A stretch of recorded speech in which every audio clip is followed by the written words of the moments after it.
तृतीय वर्ष विज्ञान के सभी विद्यार्थियों का उनकी रसायन विज्ञान की कार्बनिक रसायन की कक्षा में स्वागत है। आज हम पॉलीसैकेराइड के बारे में अध्ययन करेंगे।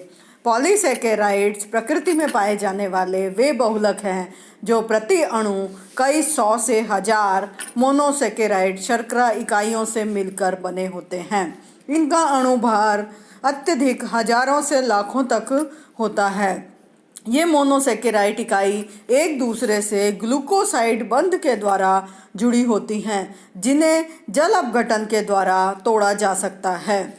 हेक्सोज से बने हुए पॉलीसैकेराइड का सामान्य सूत्र C6H10O5 होता है। पॉलीसैकेराइड स्वादहीन तथा जल में अविलेय होते हैं। इनको नॉन शुगर भी कहा जाता है। प्रकृति में प्रचुर मात्रा में ये वनस्पति और जीवों में पाए जाते हैं। मुख्य रूप से इनके उदाहरण हैं ग्लाइकोजन, स्टार्च, सेल्यूलोज और इंसुलिन। ये सब पॉलीसैकेराइड्स के उदाहरण हैं।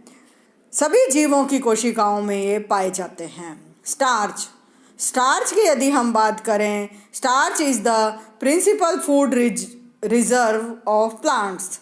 Glycogen function as a carbohydrate reserve for animals, and cellulose serves as a structural material for plants.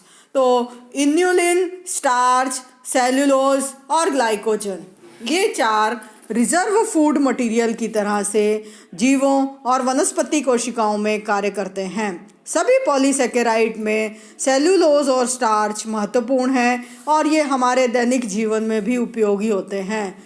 पौधों में कार्बन डाइऑक्साइड और पानी से प्रकाश संश्लेषण के द्वारा पौधे भोजन बनाते हैं और ये दोनों D+ ग्लूकोज इकाइयों के बने होते हैं। सेल्यूलोज और स्टार्च।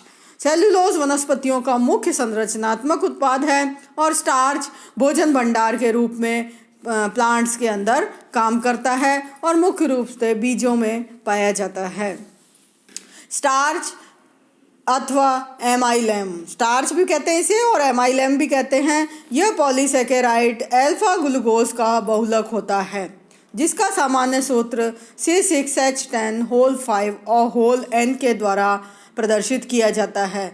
ये पेड़ पौधों में ऊर्जा या भोजन के भंडार गृह का कार्य करता है। दैनिक जीवन में काम आने वाले कई खाद्य पदार्थ जैसे चावल, आलू, गेहूँ, जौ, मक्का, मूंगफली आदि में ये अच्छी मात्रा में पाया जाता है।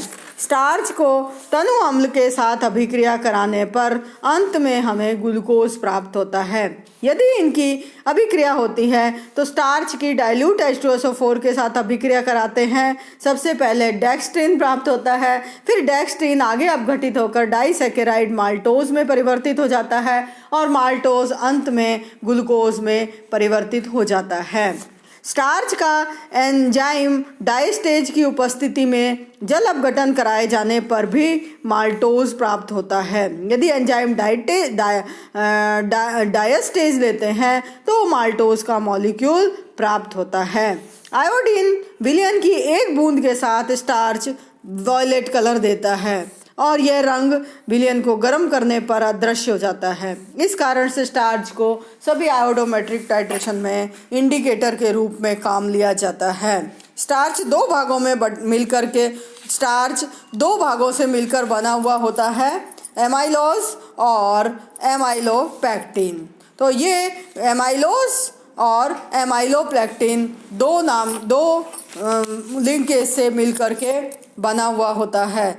स्टार्च में अल्फा एमाइलोज जो है वो 10 से 20% तक का भाग जल में घुलनशील भाग होता है जिसको हम अल्फा एमाइलोज कहते हैं। अल्ट्रा सेंट्रीफ्यूग विधि के द्वारा अल्फा एमाइलोज का अणु भार ज्ञात करने पर ये 15,000 to 2,25,000 के बीच में आता है, जबकि ऑस्मोटिक दाब मापन के आधार पर इसका मान 1 से 20 लाख के मध्य आता है।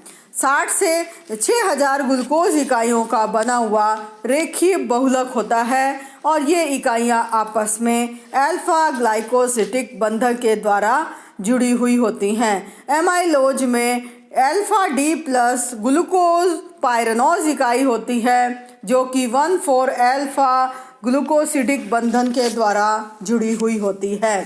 अल्फा एमाइलोज में बहुत सारे ग्लूकोज के अणु जुड़े होते हैं। अब हम बात करते हैं बीटा एमाइलोज या एमाइलोपेक्टिन की। एमाइलोपेक्टिन स्टार्च का 80 to 90% भाग होता है और ये जल में अविलेय होता है। ये ग्लूकोज इकाइयों के द्वारा बना हुआ होता है। इनमें ग्लूकोज इकाइयों में ब्रांचिंग ज़्यादा होता है। ये शाखाएं 1,6 और 1,3 पोजीशन पर बॉन्ड बनाती हैं तथा दो शाखाओं के मध्य में अनब्रांच्ड श्रृंखला होती है जिसमें 25 से 30 ग्लूकोज इकाइयाँ उपस्थित होती हैं। भौतिक विधियों के द्वारा ज्ञात अणुभार के मान से पता चला है कि इसमें प्रति अणु लाखों ग्लूकोज इकाइयाँ होती हैं। ऑस्मोटिक प्रेशर के मापन से एमाइलोपेक्टिन का अणुभार 10 से 60 लाख एवं फोटो स्कैटरिंग मेथड के द्वारा 10 से 4,000 लाख तक बताया गया है। तो इसमें ब्रांचिंग पाया जाता है। तो ये कुल मिलाकर दोनों तरह के कंपाउंड से बना हुआ होता है और अल्फा ग्लूकोजन या ग्लाइकोजेन पॉलीसेकेराइड इसे कहते हैं और फाइनल प्रोडक्ट इसका हाइड्रोलिसिस का क्या होता है, ग्लूकोज होता है। स्टार्च को गर्म करने पर इसके ग्रेन्यूल फूल जाते हैं और कोलाइडल सस्पेंशन बना देते हैं और इसमें दोनों कंपोनेंट को हम अलग अलग आइसोलेट भी कर सकते हैं। तो ये हमने आपको स्टार्च के बारे में बताया। स्टार्च की बहुत ही महत्वपूर्ण उपयोगिता भोजन के रूप में है और ड्रग इंडस्ट्रीज में ये काम आता है। स्टार्च मुख्य रूप से आयोडीन पॉइजनिंग का एंटीडोट है और ये जो है डाइल्यूट करने पर ये पाउडर और टैबलेट के रूप में बनाया जाता है। न्यूट्रिएंट है, डेमोक्लिएंट है, प्रोटेक्टिव एजेंट है एंड एब्जॉर्बेंट का काम करता है।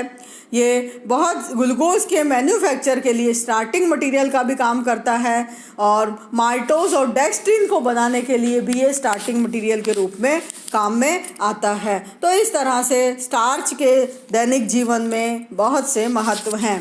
अब हम दूसरे पॉलीसेकेराइड सेल्यूलोज के बारे में आपको बताते हैं।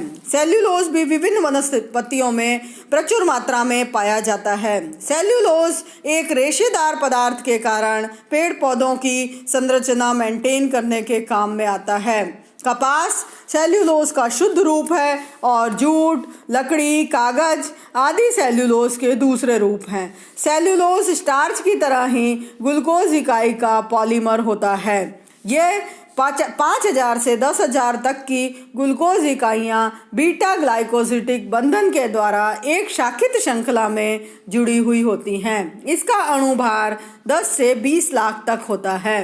सेल्यूलोज को प्राप्त करने के लिए कपास जो है स्टार्टिंग मटेरियल के रूप में काम लिया जाता है। कपास या रुई की कार्बनिक विलायकों के साथ क्रिया की जाती है जिससे फैट और वैक्स अलग हो जाता है और फिर हाइड्रोफ्लोरिक एसिड के साथ अभिक्रिया से खनिज पदार्थ मिनरल मैटर हटाए जाते हैं और अब एल्कली क्षार तथा सोडियम हाइपोक्लोराइड के साथ क्रिया कराने पर शुद्ध ग्लूकोज श्वेत अक्रिस्टलीय पदार्थ के रूप में शुद्ध सेल्यूलोज प्राप्त हो जाता है। इसके यदि हम गुणों की बात करते हैं तो सेल्यूलोज एक रंगहीन रेशेदार संरचना के रूप में होता है। रंगहीन रेशेदार संरचना के रूप में होता है। ये अक्रिस्टलीय पदार्थ है, वाटर इनसॉल्यूबल है, परंतु अमोनिया में क्यूप्रस और हाइड्रोक्साइड के विलयन में घुल जाता है। सेल्यूलोज हाइड्रोक्लोरिक अम्ल में जिंक क्लोराइड के विलयन में भी घुल जाता है। ठंडे एवं सांद्र H2SO4 के साथ अभिक्रिया में सेल्यूलोज विलयन में धीरे धीरे घुलता है तथा विलयन को जल से तनु करने पर स्टार्च जैसा पदार्थ एमाइलॉइड अवक्षेपित हो जाता है। H2SO4 के साथ क्रिया कराने पर ये डी ग्लूकोज में अपघटित हो जाता है। इसमें भी बीटा 1,4 लिंकेज ग्लाइकोसाइडिक बॉन्ड पाया जाता है। सेल्यूलोज HNO3 और H2SO4 से क्रिया कराने पर मोनोनाइट्रेट, डाइनाइट्रेट और ट्राइनाइट्रेट बनाता है। सेल्यूलोज ग्लेशियल एसिटिक एसिड और एसिटिक एनहाइड्राइड के मिश्रण की अभिक्रिया से डाई और ट्राई एसीटेट बनाता है।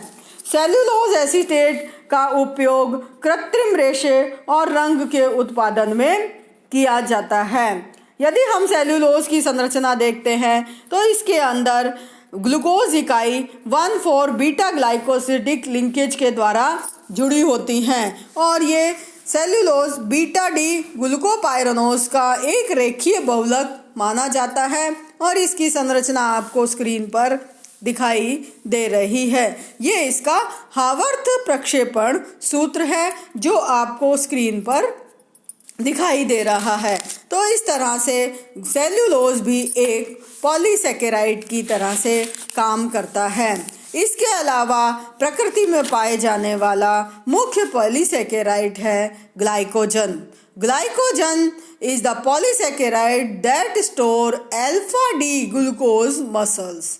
ये जो है ग्लाइकोजन पॉलीसेकेराइड है जो कि मसल्स के अंदर अल्फा डी ग्लूकोज को कलेक्ट करने का या संग्रहित करने का कार्य करता है। ये काफ़ी कुछ संरचना में एमाइलोपेक्टिन के समान होता है, परंतु ये एमाइलोपेक्टिन से ज़्यादा ब्रांड संरचना होती है, यानी ये भी ग्लूकोज के यूनिट से मिल करके बना हुआ होता है और इनमें जो शाखाएं होती हैं वो 1,6 और 1,3 बंधन के द्वारा बनी हुई होती हैं और इनकी दो शाखाओं के मध्य 25 से 30 ग्लूकोज इकाइयाँ उपस्थित होती हैं। तो इस तरह से ग्लाइकोजन और एमाइलोपेक्टिन की संरचना लगभग समान होती है और एमाइलोपेक्टिन हमारे हाथ की मसल्स में और थाइस की मसल्स में एकत्रित हो जाता है और ज़्यादा जो भोजन यदि एक लिमिट से ज़्यादा कार्बोहाइड्रेट लिया जाता है तो उस समय ग्लूकोज ग्लाइकोजन में कन्वर्ट हो जाता है और वो ग्लाइकोजन हमारी मसल्स में कलेक्ट हो जाता है जो कि फैटनेस या मोटापे का एक कारण होता है। और ये ग्लाइकोजन की सबसे महत्वपूर्ण बात है कि जब कभी हमें शरीर में इसकी आवश्यकता होती है तो लीवर के द्वारा ये ग्लाइकोजन वापस ग्लूकोज के मॉलिक्यूल्स में कन्वर्ट हो जाता है। एक और पॉलीमर है इसके अंदर तीसरा जिसका कि हम एमाइलोज नाम देते हैं, जिसको हम एमाइलोज के नाम से कहते हैं। एमाइलोज मुख्य रूप से polymer of alpha D glucose molecule का होता है और इसमें लिंकेज जो है वो 1,4 ग्लाइकोसिडिक लिंकवेज होती हैं और इसमें कंटिन्यूसली अनब्रांड संरचना पाई जाती है। और ये जो एमाइलोज है ये मुख्य रूप से आलू के अंदर उपस्थित होता है। तो ये आलू के अंदर पाया जाने वाला स्टार्च है और इसके अंदर मुख्य रूप से एमाइलोज पाया जाता है। तो इस तरह से आज के इस वीडियो में हमने आपको विभिन्न प्रकार के पॉलीसेकेराइड के बारे में बताया। इस तरह से आपका ग्लूकोज वाला चैप्टर समाप्त हो जाता है और धन्यवाद।